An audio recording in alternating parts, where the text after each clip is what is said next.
Hello and welcome to the Car Sim and Race Driver Show with me, Hugh Hattrick, and I have a very special guest tonight. It is Zazza from Zazza Racing. Hello, welcome to the show. Hi Hugh. Before we get started though, I've got a little surprise for you. It's not a cake, but it's a couple of candles. Of course. For our second year anniversary, so I thought I'd blow a couple of candles out for you. That's very kind, because of course it is our second. We've had so many things on in the last few weeks, and I suddenly remembered it was our second birthday. It was our anniversary show, and normally we have a couple of other guys that come on as well. But they thought because I'm doing an interview tonight, it would be easier just for myself and your good self to be on the show tonight, and they're going to watch and probably make comments. Hopefully not rude comments, but they'll make all sorts of comments in the box later on. So it's great to have you with us. And of course, here on the show, we love to have sim racers from every kind of background, whether it be large or small. We're not too worried about the followings. It's all about the passion for the sport and what kind of drew you in to sim racing. And because most of us, we're all in the community of sim racing, and we love to watch lots of different drivers and learn all from them. So I suppose I'll get started with the questions for you, Zazza. How did you get started in sim racing? So basically, I'm sort of starting my journey. I haven't sort of fully fledged got into the sim racing because I'm still playing on PlayStation 3. But what got me started was when I went on holiday to Rome in December, and I took the obligatory tour of the Ferrari store to see the F1 car and all the T-shirts and hats, etc. Because I'm a huge Ferrari fan. Yeah. And I was literally just about to leave the store, and I saw some stairs that went upstairs. So I thought, I'll just have a quick look up there. And as I sort of came up to the top of the stairs, I remember looking over to my left, and I saw two Evotechs, which if you look them up online, you'll see they're about £90,000 to buy or build one of these things. And it was on triple screens with hydraulics. And as soon as I saw it, I was like, I want to go. So I went and found one of the store attendants, asked them to switch it on. I can't remember how much they said it was. I just remember paying for 18 minutes.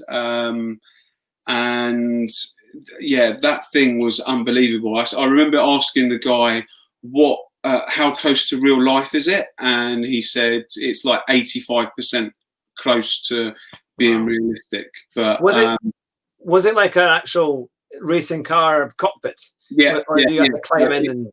Yeah, apart like the back end was all on hydraulics behind you, but the front looked like a nose of a Ferrari. The steering wheel had so many buttons. I just remember the guy saying, "This is DRS and this is the ERS." So I just ended up playing with two. You can imagine, like, to get the times down, you would play with everything. It was on automatic as well, so I didn't get to use the shifters, but at the end of the day, I just wanted to have a go on it. Picked Monza as the track of choice, and yeah, when I got off that thing, I literally was walking around Rome with a huge smile on my face, and yeah, I couldn't stop getting on my phone. I was like sim racing and all the rest of it, looking up all the equipment, and I didn't realise how far things had come, because I haven't got a PS4. I decided to skip that whole generation. I'm still playing on a PS3, so I didn't realise how much things had come along, like with the equipment. I just thought we were still on plastic steering wheels and pedals. And look at some of it, and it's unreal. So luckily, over the past 7 years, I've been putting a bit of money away in preparation of PS5. So I'm kind of glad that I skipped that whole generation, because I'm now in a position where, as you can see, I'm sitting in a bucket seat. I bought a SimLabs P1 rig. I've got the stand all set up. So I'm slowly preparing myself for PlayStation 5 coming out, and then and entering really like the sim racing world. So I'm kind of on my beginning step up to what these guys are doing, but it's fun, and I really enjoy myself at the minute.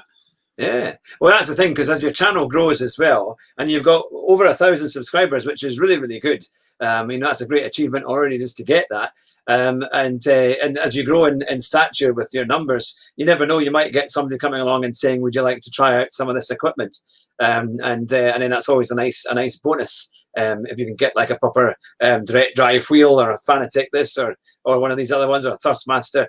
It's, I think that, as you say, the equipment is fantastic, and it's really come on forward. Now, in the build up to the show, we were talking about how we kind of follow other drivers and other drivers, and of course, I met you through Rory's interview last week with your comments and questions and things, and we've got a few more guys coming on the show in the next few weeks as well from that, which is fantastic.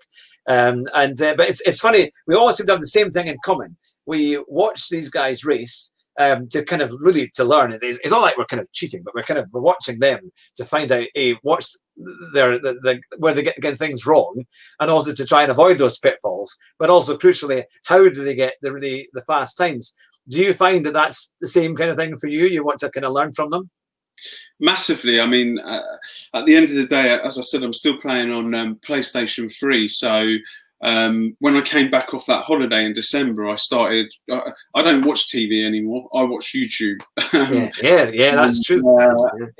I follow so many people, and I just got to say, like, I don't know if he's watching or if he'll see this, but a huge thank you to Rory, because I've always wanted to do a YouTube channel. Like, I think I created this channel the day after my birthday in 2017, because I love technology. I love the racing side of stuff, and I wanted to do a channel, but I was always a bit sort of cautious, scared about making a channel, and sort of getting the backlash from trolls, etc. So even when I was watching all these channels, I remember once, I think it was one of Rory's 24-hour races, and he was talking to someone, and he said, "Oh, look, I've got like however many people in the chat,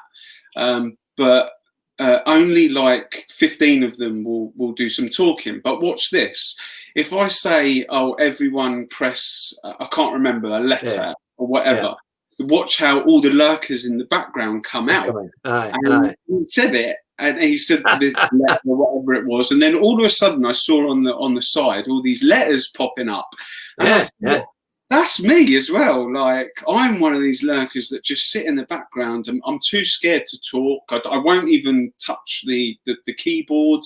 It was only recently, like I think last month, a couple of months ago, I just started talking in his channel, and he was so receptive. Do you know what I mean?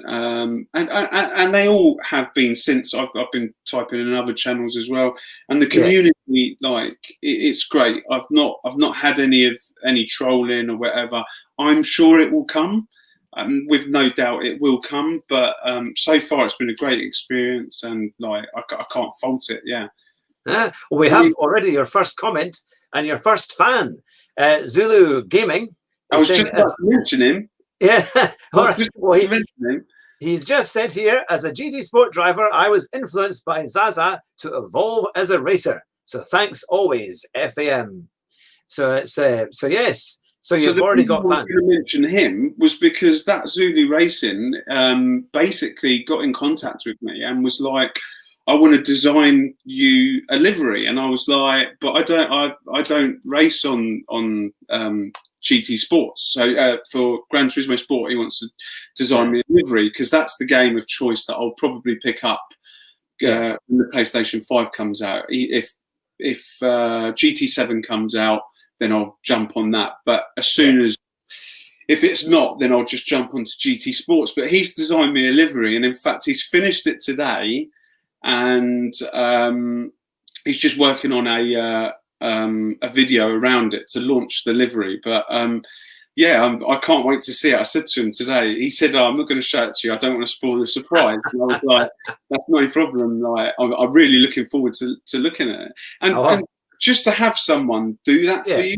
like I've done nothing for this guy, like, and to have him go, "I want to design you a livery," like, it's really nice feeling, like.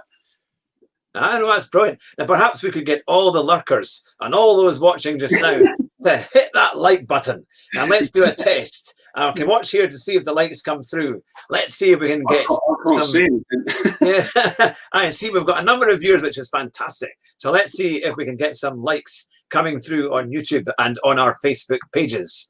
And of course, you can you can like on our Facebook page and become a member on our Facebook page as well as on our YouTube channel. Now, I've got lots of people saying that they've become lurkers, and all this is very funny. And there was an extra one. Now, Pagan Ant, who is watching, he says, "I got a wheel and I printed it on a plate because he couldn't afford to buy a real one." So now Andrew, one of my co-hosts, has come back and said, "Aha, a Momo steering platter." Indeed, which I thought rather good indeed. Something liked. Oh, fantastic! Because that's very, very kind. Thank you very much, Zulu Gaming. That's brilliant. On my gaming show that we do on a Monday night, I've got a special nickname, and it's called Fat Man in a Cheap Sim. And we always make jokes about KFC and the fact that I eat far too much of it. So I think that would be my ideal livery. Would be the Fat Man in the Cheap Sim with a KFC background. That would be that would be a good one to go. But so now, interestingly, you said you weren't impressed with the PS4 setup, the kind of technical specs and things like that. But you still play your PS3. Do you play anything else in terms of like Xbox, or is it just PlayStation? So I did have what was it? I think it was Xbox 360. I didn't bother going to whatever was after that, but I ended up getting rid of that. I was playing Project Gotham. So, and I used to spend days, like literally days and days playing like these games. And I remember playing Project Gotham, and yeah, literally my dad would come in and he'd come and look at me and he'd say, "Are you still playing this?" And I'd do an all-nighter. So I'd start at like, I don't know, 9 o'clock at night. And because the computer was in the front room, I'd finish about 6 o'clock in the morning, and he'd come into the room and he'd be like, are you still playing this from last night? And I'd be like, yeah. It's funny, isn't it? Because like my father, he could not understand why I would be playing a game like that all night. And it's you got up to 2 or 3 in the morning. I reckon though, there's quite a lot of people like myself who had worked in call centers. That was their daily livelihood. You know, they did their call center work during the day, and then they did their play their games at night time, and then called in sick the next morning. You know, it was too much. But no, it was quite something. Now we've got Gino the Machine USA, aka Speed Freaks, who's watching and who's commenting. That's great. Now, if you've got some questions for Zazza, please let's have them in the comments there, and we'll get Zazza to answer them. So who would you say, honestly, we've talked a little bit about Rory and how he's kind of helped you to gain confidence in the sim community. And do you have other drivers as well that you kind of take things from, or you kind of look up to and like to follow? Yeah, I mean, when I got back from my holiday from Rome, like I said, I end up ditching TV. I pretty much watch YouTube now, and I watch obviously a lot of the people that you've interviewed. You've got the Key 25, you've got Tijani, Super GT. Just to mention the big ones, I watch Thea Museum, Snail Racing. Basically, if you go to my homepage of my channel on the right-hand side, I've featured them all because these are the people that I've basically just been sitting in the background of their channels and just watching them. And it's kind of really good not playing PS4 and having to worry about playing the game. It's nice just sitting there, watching these guys playing Assetto Corsa, Gran Turismo, iRacing. These are all games that I literally cannot wait to start playing. And I feel like a kid at Christmas, because once I can start playing those games, it's like, I don't know, we all remember when we were back to 4 years old and we wouldn't go to sleep, like, because Father Christmas is coming. Well, I mean, for me, I know I'm older now, but I look at all the equipment, like the Fanatec stuff, and I can't wait to sort of make my purchases. You've got to understand, I've been playing on a 14-year-old PlayStation 3, a 14-year-old TV. So I haven't experienced 4K. So when I get the new 4K TV, PlayStation 5, and the direct drive wheel with the V3 inverted, I can't wait for that moment. No, that is something, because the technology makes such a difference. Now we've got a question for you. Andrew Marr has been saying that on your first 3 videos you showed on your channel, you did the videos from showing that you were from going from a controller to a steering wheel. Now, did you find in the early days that what the wheel was like in terms of real driving, and how do you compare that to the real world experience? So it's going from the controller to the steering wheel. It gives you that immersion. I would say with Gran Turismo 6, it's not real life. It's a bit different. I don't know what it's like on Assetto Corsa. I mean, I hear Dave Perel saying that Assetto Corsa is very much like real life. But it depends on the software, and I haven't got that experience with the latest sort of software. But what I can say, from going from the controller to the steering wheel, is you get so much more consistency over your lap times. So where I was like literally up and down, like could be 1.5 seconds on a controller, which fluctuates quite a lot, with a steering wheel, you can narrow that down to tenths, and that's where it matters really. But yeah, it's I was saying to you earlier, I bought that Play Seat Challenge and steering wheel when I got back from Rome, and I promised, I gave it away in a competition once I hit 1,000 subscribers. So I'm back to a controller until PlayStation 5 comes out. Yeah, I'm going to make sure I do not make that mistake. I won't be quite as generous. I'll maybe give away a picture of it, but that'll be about as much as that. Maybe I'll wait until I've got the other equipment before Well, a very generous thing to do, though, and a great prize, because somebody who's been watching your channel ends up winning that prize, and what a fantastic thing to be able to learn, because that it's a big investment, and it makes a huge difference if you're playing a game like that, and all of a sudden you've got the right equipment. You can really, it just immerses you into it, and you get so much more fun from being able to play with the whole thing. Now, I've got a question as well for our viewers, because many of them will be everyday players of Gran Turismo. When you've played lots of racing, let's say you've done 4 or 5 races in an evening, and it does kind of fire you up, because you can be quite tired before you start to play it, and then by the end of it, your mind is all up. Does anyone have trouble sleeping afterwards? Because this is the question I sometimes get. Me? I think both. What's so for me? I'll go with you first. Yeah. That's why my dad would come in the morning and say, "Are you still playing this?" Like literally, sometimes, I kid you not, like when I was about 23, 24, I was playing these games like 18 hours, I would say, like literally. I'd switch it off and then go off, make some food and stuff like that, and then come back to it.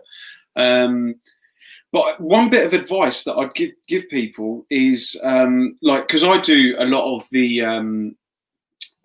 licenses on Gran Turismo, so that's my channel's being based at the moment, whilst I wait for PlayStation 5, because some of those licenses are actually, especially on Gran Turismo 3 and 4, the ones that I'm playing, they're actually really hard. Oh yeah, like, yeah. To get gold, to get the golds are actually really hard.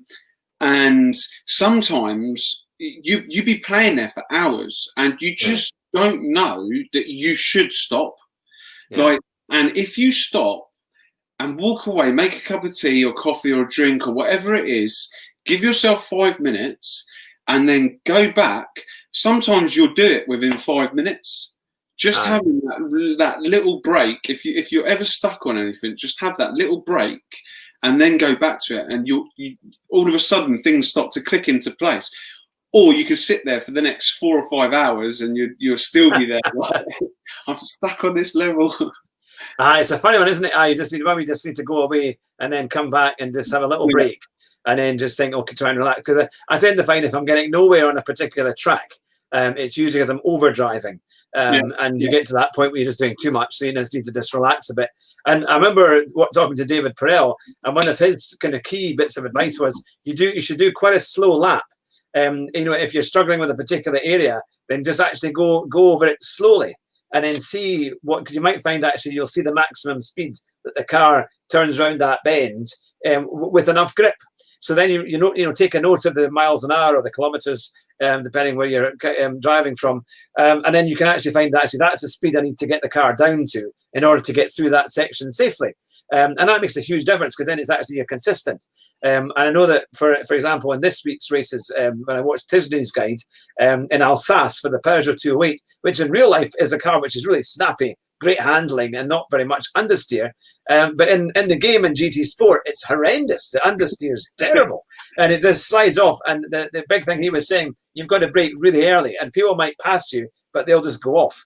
Because they're going way too fast, so you've got to come off the gas nice and early, brake, and get your car and get a good exit. That's kind of the crucial. That's thing. The 4-wheel drive one, isn't it? Not with the 208. That's the GTI. That's going to hatchback. The 4-wheel drive may have been in the Porsche. I think he was driving. Was it the Porsche maybe, or in the Nürburgring GP circuit? Okay. You've got the Group 1 cars, to be fair, in that.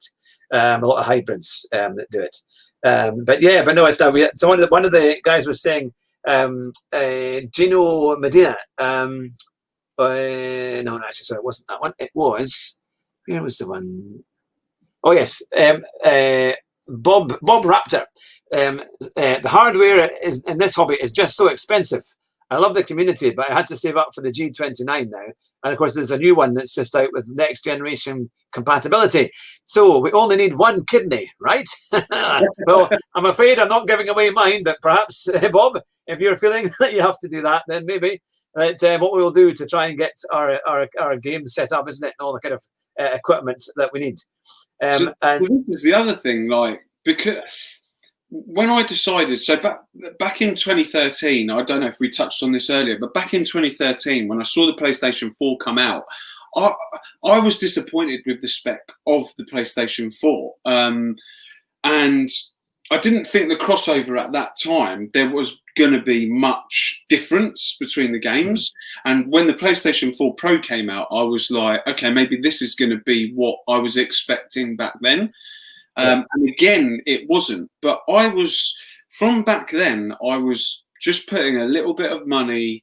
Every time a game came out that I thought, oh, do you know what, I like that sort of game, I put that money in the bank. And I've managed to save over 7 years. So I'm in a position where when PlayStation 5 comes out, I'm obviously, we all know Fanatec direct drive and the V3 inverted pedals, they're expensive. And I'm in a lucky position, I would say, that because I didn't buy the PlayStation 4 and I put bits of money away over 7 years, that's accumulated. And I'm now sort of, I'm not saying don't get the PlayStation 5 and then save and build a 6, but I'm in a position now where I can get that equipment and just go straight in and kind of enjoy it. I hope. I'm sure I will. But yeah, I have sleepless nights just looking at the wheels. I know it's quite funny. I have to say, Rory's Porsche 911 Yeah. GT3 wheel. That looks incredible, Yeah. actually. Yeah. That really is something else. And there's so many new things. I mean, I've got the play seat challenge, which is a great seat, but it's not the most adjustable seat. And I had a friends over and family, and one guy was really tall, and he really struggled. And I said, well, I can move the pedals a bit, but I've got them quite short. I'm only about 5'8", so he's like 6'3". So there's a big difference in trying to get it all set up. And now what you can get, I mean, on some of the track racer stuff that I've seen, it's just like a car seat, because it's got a handle and you can actually move it back and forward just like that. And it's like going into a proper sim center. And being able to adjust the seat very, very easily. So here's a question for you, and also for the people in the audience and who are watching. What would be your ideal setup? In terms of, especially if you had a G29 and a play seat challenge like what I've got here, what would be your next step up? What do you think would be a good evolution of that? I would say, like, from all the research that I've done, so I mean, like I said, I bought the G29, and I was going to go for, after that, I was going to go for the Fanatec bundle with the load cell. So, I think it's something like €699. And it's a bundle kit, so it's the wheelbase. It comes with a wheel, and then it comes with the accelerator and the clutch, and you've got to buy separately the brake, which is the load cell. Right. And that's what I was going to go for, but then I was like, I love racing. Like, I do go-karting. I do quite a lot of go-karting, but it's expensive. Like, it's like, for, I don't know, for me anyway, it's unsustainable to just keep throwing money at that. It's like, you might as well dig a hole in the garden and just put your money in it. Well, you get more benefit from go-karting. Yeah. So yeah, I was just like, do you know what? I want to progress from that mid-level and just skip it and just go straight to where I want to be at and enjoy it, because I think even since coronavirus and all this lockdown and everything, I think, like, things have developed at such a pace. You've seen all the Formula One drivers coming and doing sim racing. You saw all the sim racers. I can't even imagine what those sim racers must have felt like racing against Formula One drivers, like Leclerc and Lando Norris, and all the rest. That must have been. You're not going to get that again. No one's going to get that again. But yeah, I think we've developed at such a fast. Or it's certainly in the last couple of years for console, we've developed at such a pace that you can get these wheels that give you so much realism, like on the force feedback, that I kind of was like, I want that, if that makes sense. Yeah. Well, I mean, I suppose you've saved up for it as well, and you want to get the best you can to give you the best experience of the racing games. And we've just been joined by Rory himself. Evening, Rory. Good to see you, and all our viewers and listeners who are watching, whether it be on Facebook, YouTube, all of the kind of social media. It's great to have you here with us. And it's Zazza from Zazza Racing. That is a fantastic name. In fact, there's a question for you. How did that name come about? So my surname's Zazzarino. There we are. My parents are Italian, so but I was born over here in the UK. So it's a nickname that I've had from when I was a kid. When we were playing football, it was always Zazza at school, and I thought it was fitting for a channel. So yeah. No, that's really, really good, actually. That's a great one. It's always great to see that how people put their channel together, and that is a fantastic name that definitely stands out. So if you're not already subscribed to Zazza's channel, make sure you go onto his channel and subscribe to it, because you've got some really, really good content on the gaming and things like that. So what would you like to do when you get your PS5? I think it's supposed to be coming out around about Christmas time, according to rumours I've heard. What would you like to concentrate on when it does come about? So, I mean, on my Discord, I think I was like a dog chasing a tail. I was like, I'm going to do Formula One. I'm going to do Dirt Rally. I'm going to do MotoGP. I'm going to do all these games. And I think I realised quite quickly, if you want to sort of excel or concentrate on like maybe a couple, because you're going to have to learn the physics of these games. So swapping from one physics to another, I should imagine is going to be like, there's going to be a difference. And that's why I've kind of sort of, although I'm playing my games at the minute on my PlayStation 3, I've kind of eased off because I don't want to learn too much. Because you think Gran Turismo 6 came out 2013.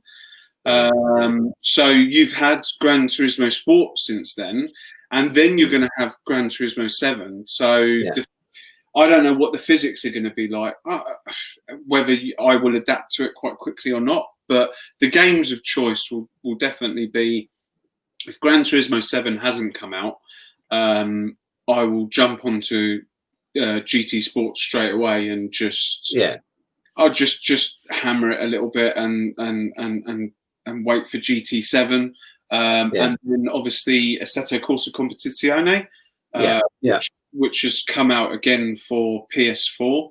But I think that game's really going to come alive on the PlayStation 5, just purely because of the power of the PlayStation 5.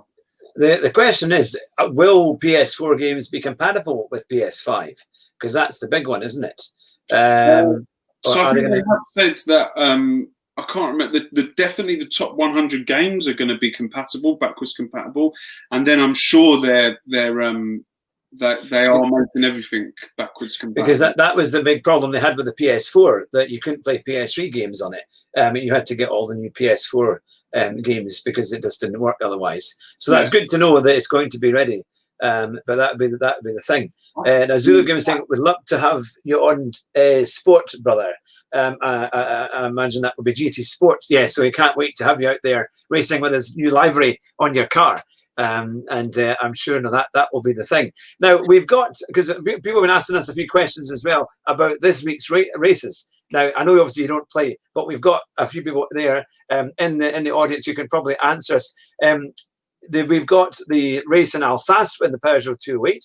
We've got the GT3 race at Suzuka, which is race B, and we've also got Group 1 at the Nürburgring GP circuit. Now I was okay on 1. I did it reasonably on 2, thanks to Rory actually. Watching on Monday night, he was telling me turn off the traction control. I got this smack on the wrist for having the TC on. It was like my old physics teacher, you know. It was like, what? You're on the wrong answer. But I ended up getting a 2 minutes 0.1. And that was great because I'd been struggling in the 201s, 202s, and the first few laps I did Suzuka, I was all over the place. I couldn't even do a lap without crashing. So it's great to have tips to make it all kind of happen. I suppose because you're watching as well the races every week that come on as other YouTubers do them. Do you have a pick of the week that you think is a good race overall in this week's Gran Turismo? It's got to be the Suzuka, I'd say. Because that is quite a decent one. And it's funny because I'm sure that you've been watching it. When you actually get your equipment back and you're on it and you'll be playing it, you'll be quick because you'll be learning all the tips from all these guys and you're ready to race. But perhaps as well, from Rory, if you're watching there, what would be your big tip on for Suzuka for all of us amateur drivers trying to find extra time on GT Sport? Now, of course, he's going to have to write a comment to answer that. But in the meantime, his favourite track, so he'll know. Yeah, I should have a commercial break, you know. but yeah, no, it's interesting because I mean I love playing it. I mean every week I try to do all the 3, or at least 2 of the 3 tracks if I can. I'm not, I have to say, Group 1 I've been appalling at. It's just they're just a bit too quick. And it also, I'm not great at the Nürburgring GP because you find, especially on GT Sport, the corner cutting is something else, and the amount of curbs. Yeah. I mean, it's crazy. I look at it and I'm like, did he actually? Was he in the lines there? He just went straight across. But when you actually look at it on the replay, it doesn't actually look that bad. Yeah, because it looks like he's got almost all 4 wheels on. Is it? Let's say we turn 1, 2, 3. Yeah, turn, I'm just trying to think, turn 3 at the Nürburgring, they are virtually almost all 4 wheels on the curb, and the actual cone is on the curb, is well in the curb, and that is something else for trying to. You think it's not the track, the track's over there, you know. So it's like kind of it's completely off the track. You're in the car park, just about, But now, Rory has answered us. Traction control off, and second coming out of the hairpin, and cut the Casio triangle as much as you dare. So that's the big hint for this week. It's funny how much time, I mean, even on Gran Turismo 6, like the ones that, and all the previous ones, how much time you make with traction control off through the corners. It literally slows you down, like, hugely. And I remember doing some of the licenses where it forces you to have traction control on, and they're the ones that it takes ages to complete those ones, and then you'll do exactly the same one with traction control off, and you'll do it straight away. I think it will Gran Turismo 3. There's the slaloms, and it's always the slaloms. Yeah, they're difficult, and you have to go through the cones. It's only you have to get all the cones off. And in a particular time, isn't it? And they were always hard to get without crashing into the walls and things like that. But well, that was the thing. Now there was an interesting comment. There were lots of great comments, which is fantastic. But one of them was saying that they use their sim rig and they play in their bare feet for maximum feel. Now, I don't know about you, Zazza. Is that something that you agree with, or do you think it's maybe a bit too sweaty and hard to do, or different? It's quite different to play like that. When I first got the Play Seat Challenge in the G29, I put my shoes on, and I didn't like it because the springs on the back of them were quite light. I did mod the brake for the extra pressure and the feel, but I didn't like it. So I put some thin shoes on, and again, it didn't really make much difference. And that's when I went to socks, basically. So I don't know what the newer Fanatec V3s or the Huizenveldts. I don't know what the feel is on them, if they're like driving in a car, but certainly the G29, it was quite flimsy. So there's a bit of play in it. Yeah. I have to say, whenever I do it with my bare feet, it just doesn't feel right. It just feels. So I know I use socks. Yeah, I've tried it in trainers, but there's not enough feel. It's quite difficult. It's quite, in fact, to be fair, the pedals are too close. For most trainers, it's quite hard to do that. So I know I find socks are the best ones to do it. But I know that was it Super GT has some good ones, and Rory as well. Get the spotty socks, and it was not a company that made the racing socks, didn't they? You could get like your Ayrton Senna colours and all sorts of stuff on your socks. And I thought they were quite cool. They were quite fun. It's got Monday to Sunday socks. Yeah, I used to have Homer Simpson socks, so maybe I'll have to find those out the drawer somewhere and try those. But I haven't yet dared to put on a camera on my feet. But I want to try and gain subscribers and not lose them. But that'd be the thing. But no, it's great to see. So keep your questions coming in for all those who are watching just now, and we'll put your questions to Zazza. Now, I know that one of my in fact, one of my co-hosts, Jonathan, was saying, thanks to your advice, Rory, I got a 2 minutes and 2 seconds at Suzuka with traction control off. With traction control off, I spanned so many times, but it is satisfying when you get it right. So it does show you that, once you have a bit of practice, things definitely get better. And the slow racer has just arrived. Hello to you. It's good to have you with us. Thanks for joining us. But yeah, so it's really good. So we're if you're just joining us, we're going over all the kind of top tips for getting your time down on this week's tracks, but mainly at Suzuka, because that's the one that Zazza has his #1 choice as we're doing this one. I have to say, I have quite enjoyed Alsace, only because I did the opposite of what Tisney had said, and I actually did quite well. And it wasn't only because he said on the first corner in Alsace, stay over to the left and go kind of quite wide on the outside of turn 1. And the thing is, I made a very good start. and the people in front of me, I was in third place for both the two races that I did, and then the guys in front went right over to the left-hand side and left this colossal gap wide open, and I couldn't resist. And I went through, and without banging wheels too much, I gained a place each time I did it. So it's quite good fun. Kind of, it wasn't too argy-bargy. There was no penalties or SR down. So in the end, I finished second. So it works quite well. But I think, as you say, sorry, Karen. I've got a question for you. What are you thinking of the new penalty system? Because obviously, from the outside in, I get to spend hours watching all the races and the channels, etc. And they've obviously just changed the penalty system, and the lightest touches seem to result in these ridiculous penalties. But what do you think about it, like as a player of GTS? Yeah, I mean, I have to say, my opinion in a second, but I just wanted to see. I've gone up, you know, as like a lot of people, you have your ups and downs, and I've tried to be as clean as I can.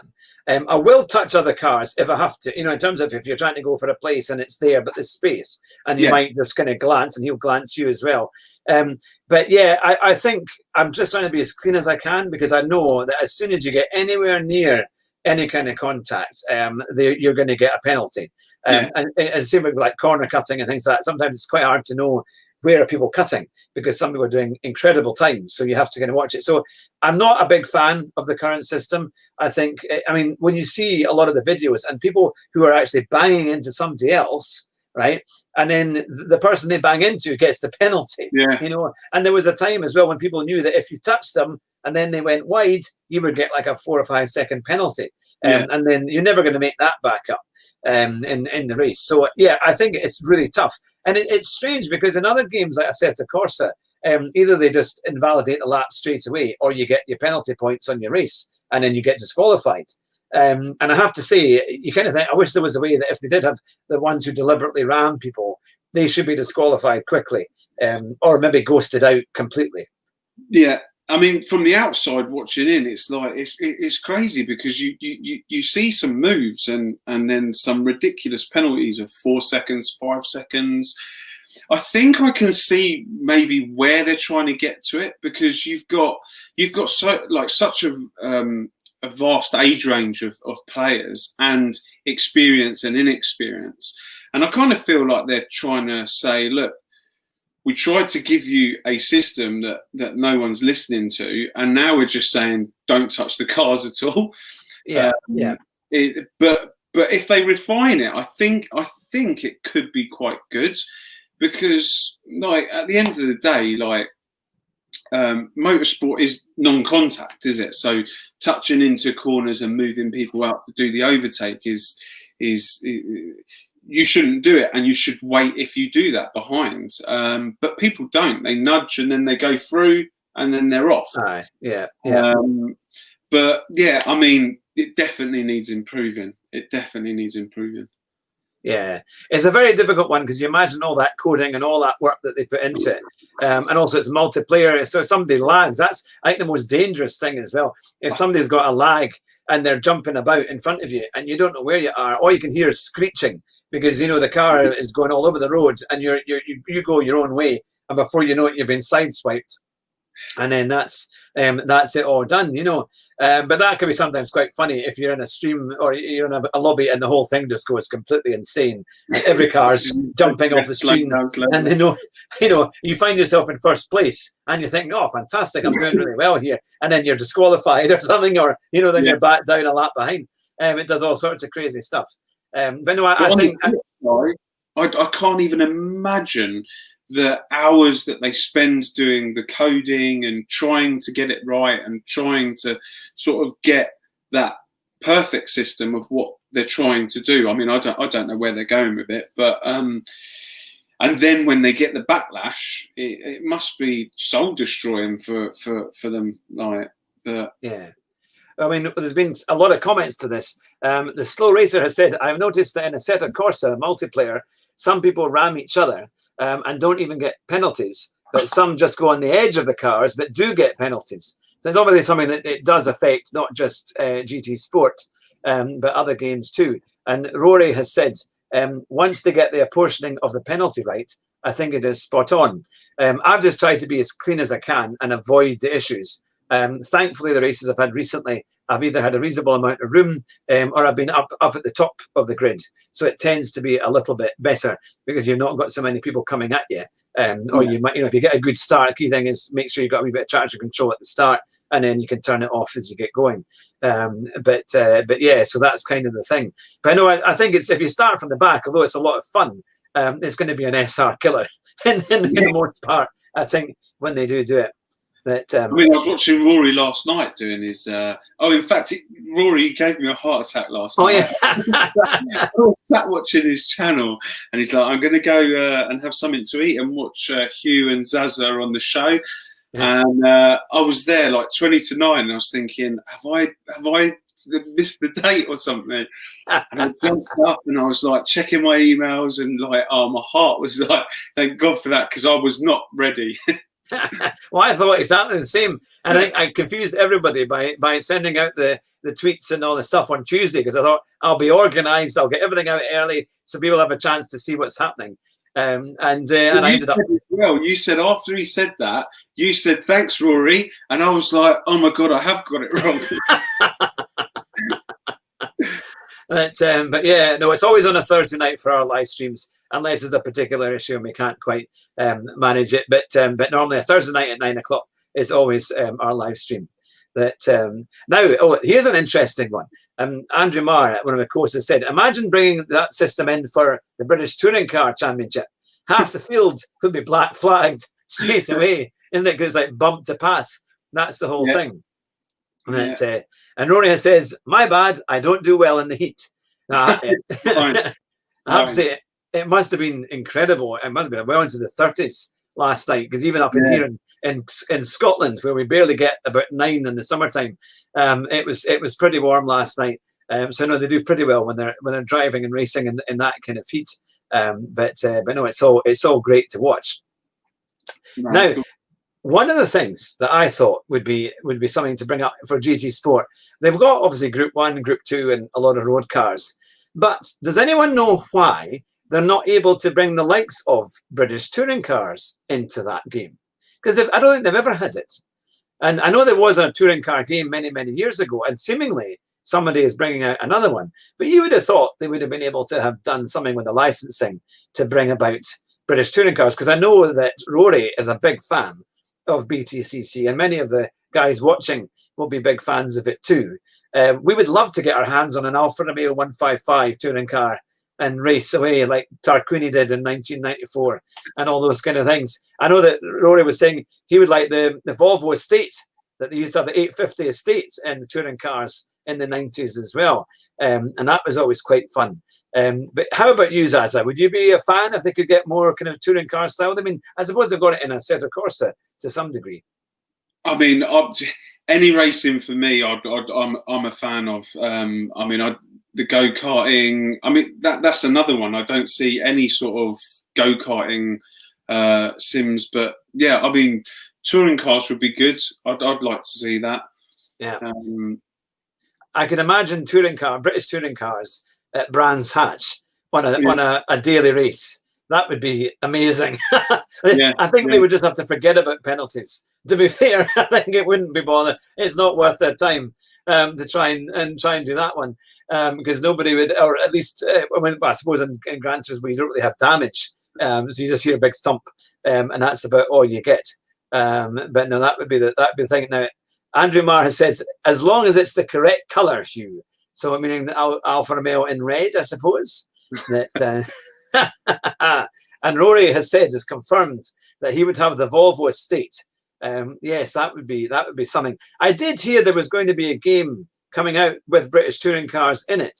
I'm not sure if it's maybe a new Drive Club game or one of these new ones that's been, because there used to be saloon cars, and then there was the Toka touring cars. So I wonder perhaps if they'll maybe bring that out, and that would be an amazing game to have with a sim rig. I think that would be phenomenal. Now, the Soul Racer has said, it depends on the companies like Toyota who don't want their cars in games. The only game where I've seen Toyotas is Assetto Corsa, but they were in 2014. You'd think Toyota would. I mean, yeah. I mean, why can't they have a prize for a laugh? I can imagine a daily race and a prize. You know, let's just make sure it's a short track. Otherwise, you might run out of puff if it's the fully electric one. That would be something. Or I don't know if there's a endurance race. Because I think is it iRacing that does that. Now here we are. Judging by the reaction to one of our vodcasts, they'll want too much money to license it for gaming. That GT5 had a Prius TC. Oh yes, it did, didn't it? So that was the old Gran Turismo 5. They had a Prius in it. That yeah, they did. I remember. I remember not so long ago. I was racing in the Prius on GT6, GT6 or 5. I can't remember. But yeah, you can soup all them up as well on those games. I think that's coming back to GT7. Yes, yeah. To be honest with you, from what I've seen, I think Gran Turismo 7 is going to be an amalgamation of Gran Turismo 6 and Gran Turismo 4. Yeah. Because you can see all the PP points coming back. So, like, you're going to be able to alter the suspension of your car and just do all that general sort of stuff. So I think setups is basically going to come into play with GT7. Whether they can keep the current system for online races, I don't know. But I think it's going to be a huge thing in the next game, along with possibly VR. But yeah, it's all a guessing game. But I'm really looking forward to see what they do bring out, because I think it's going to be some amazing stuff. Yeah, I mean, the biggest thing I've noticed between Gran Turismo Sport and things like Assetto Corsa is the noise of the cars. Assetto Corsa is so much better. And it just seems a little bit more, because you know, yes, you can choose your different viewpoints and things, but it just seems a bit more immersing when you drive that, if that's the word to use. Because I find that when I went to play Assetto Corsa and then I came back to GT Sport, I definitely improved. Partly because you don't get any cones or line markers or anything. You've got to do it properly, and it's much stricter, which is good. So you've got to drive the lines properly. You can't cut in the same way maybe as you can at certain tracks at GT Sport. But no, that would be. I have to say, I'm really looking forward to what it's going to be like and what they're going to offer into that. Now we've had a good reaction to. Oh my goodness, a tuned Prius! It sounds hideous. You know. It was like, in a way, I hope that they don't bring the setups to the online racing. Because it's nice watching all the guys racing, and it's kind of like all you can tweak is your brake bias, like little things. When you stick setups in there as well, then all of a sudden it's like you're racing whoever's got the knowledge of tuning the car as well as their skill set. So it's a bit like F1. I kind of don't go that way, but if they do, fair enough. No, I'm definitely, I agree with you, because I think that's what annoys me a little bit about F1. Is that they can't just make it a kind of really good setup, because they obviously know what the really good setups are, but you just kind of stand and set it, and that can be okay. But I think it would be really good if it was just like on time trial, they didn't allow a setup. You know, you just had to have the one, and so that would really, I would think it would make it a lot closer. Because some guys, and also there were issues with people were cutting corners and not getting penalties, and other people did. If there was a difference between the PC game and the PlayStation game. And the one, I think, with the PC game, they could cut more corners and get away with it, and that was the big issue.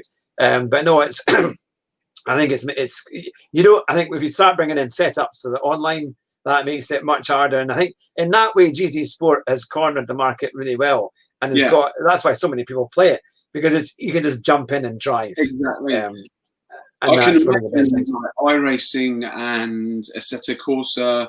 They're games that you're going to have to sit down and spend like days just searching for a tenth, or moving setup, suspension, camber, toe, all the rest of it, just to find like something. And then you've got weather changes and day-night cycles, etc.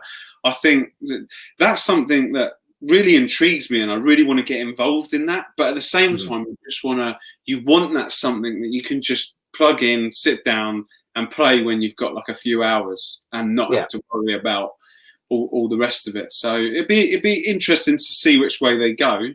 However they go, or wherever they go, I'm sure I'm going to enjoy it. Oh, here's the thing that Pagan Ant has asked: how about stadium super truck racing? Because they there was one of my favorite games. I haven't got it, and I would still like to get it, but my PlayStation's almost run out of room for the games that I've got on it. It's called Wreckfest. I don't know if you heard of Wreckfest, and I know that Tisky's done a bit of Wreckfest, and it looks absolutely fantastic. Where you just get to go into different bits and ram. I think I was watching Super GT when he tried it, and I think it was either Wreckfest or a game similar. And the first thing you have to do is you have to race around on mini tractors, and you've got to race around a field and crash into each other. And it was a mixture between Grand Theft Auto and racing, because if you fell off the tractor, that was you. You'd be mowed over before you could get out the way. It was hilarious. What was the very first game for PS2 or PS3? I can't remember. Was it Destruction Derby? Maybe that's what it was. Yeah, that was a ring, and then you just smash each other up. It sounds a little bit like that. I mean, I've heard of Wreckfest, but I don't know what it's about. Yeah, I think it's like banger racing, and a lot of like the American old V8s and stuff, and they race and they'll go over jumps and stuff. But you can have huge crashes in it. And they're quite realistic. It's quite lots of bent metal and all sorts of stuff, and you end up with nothing left of your car, which is quite good. If anyone's played it in the comments, let us know, because it looked absolutely amazing when they were playing it. It looks great fun. But no, that's the thing. Well, we have been coming to nearly an hour of interviewing. I hope you're not feeling the heat too much there, Zazza, as we kind of pile on the. So it's really hot up here, but oh my goodness, I've got the window open, so it's all good. I got my window open here, and I realised there was a moth that must have come in, and never so often it was flying in front of the camera. So we've got a moth that wants to be famous on the as it kind of comes through. But no, that's the thing. So hopefully then in the next wee while, the next few months, you'll be getting your new PlayStation 5 and getting your setup, and then we'll be able to watch you do your racing. And hopefully, maybe perhaps we could do some lobby groups as well, some lobby racing groups. And, that would be fantastic. And I know that Rory will be there too, because he said that we would all try and get into a lobby and have some fun racing. But no, that's brilliant. Is there anything that you would like to add to what we've been talking about tonight?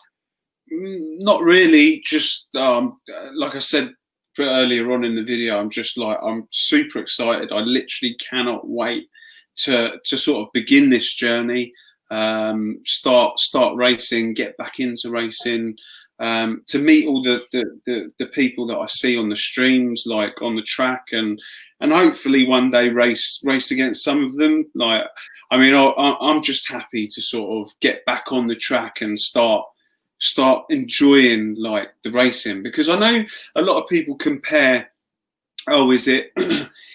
is racing in a game comparable to racing in real life, and they try and compare the physics. And I think the only game at the moment that I can tell that has got that down to a T is iRacing and Assetto Corsa.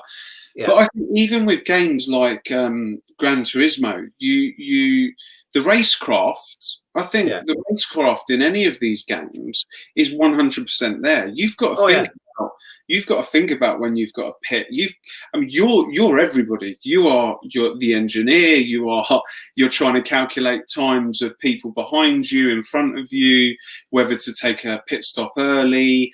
I think racecraft, and that's what I enjoy the most, is it's 100% there. I mean, other people can correct me if I'm wrong, but that's what I'm really looking forward to, is getting involved in the racecraft element of the game. So for me, I can't wait. But I've still got another couple of months to go. And yeah, well, I think at the end of this month the pre-orders come out. So as soon as the pre-order comes out, I'll be there. I've already told Rory I'm clicking on his links for the Fanatec equipment. So I'm just waiting for just to see, because obviously Fanatec might release some new equipment on the Black Friday, and I don't want to buy something and then find out that there's something else, if that makes sense. So yeah, no, waiting for the absolute latest stuff, isn't it? Well, yeah. You've got a quick question there from the Slow Racer. Will you be racing on a Assetto Corsa? Yes, yeah, definitely, 100%. So I think I said before that the two main games that I'm going to concentrate on with PS5 is going to be Gran Turismo Sport and GT7 if it comes out, and Assetto Corsa. And then the goal eventually will be to work towards a PC, and then maybe jumping over to Assetto Corsa on the PC, and then eventually in the future iRacing. But I mean, I just want to take baby steps towards those goals. And for me, this is just a hobby. The channel is something that I've always wanted to do. So I think this is all a perfect storm to amalgamate everything together for me. Yeah. Well, it'll look great when you get all your. Rory was in the feed earlier, so I just want to say thank you to you, because you've brought me out of my shell in relation to doing this. I was one of your lurkers and quite fearful for tapping on the keys, but I'm so slowly building my confidence, and having me on this show, Hugh, thanks very much again. Like, I've not done anything like this. I was quite nervous even before I came up and onto the show, and so I thank you as well for reaching. You haven't shown it at all. It's always a pleasure, and that's the thing. I just love, I love the racing community, and I think it's great to have people from every background, every whatever stage they're at in motorsport, and their enthusiasm for racing, just to really get that out and show it to everybody, and have fun and talk about your favorite races, what you like about it, what you don't like about it, and I think it's great. It builds us all up. It's lots of fun, and as I was saying to Rory last week, it's almost like when we follow each other's streams and things, it's almost like being at the pub with them, except you can drink if you want to, but it's a lot safer.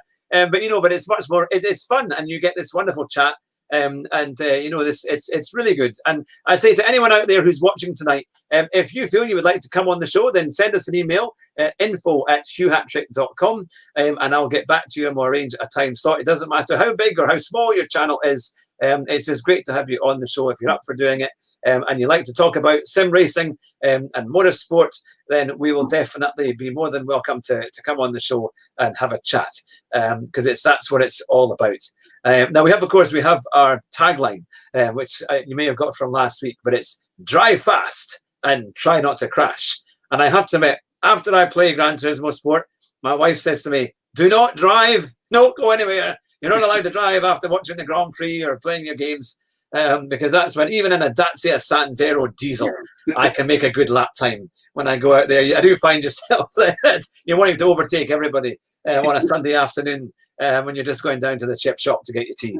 But there it is. But thanks to everyone who's been watching tonight. It's fantastic to have all the comments and questions and support. It's really good. Make sure you check out Zazza's channel. If you've not already subscribed to it, please do so. He's a fantastic guy, and it's been a pleasure having you on the show. So stay on the line just now, but I'll finish the show there. And to all our viewers and listeners, you've been listening to the Car, Sim and Race Driver Show with me, Hugh Hatrick, and my very special guest, Zazza Racing.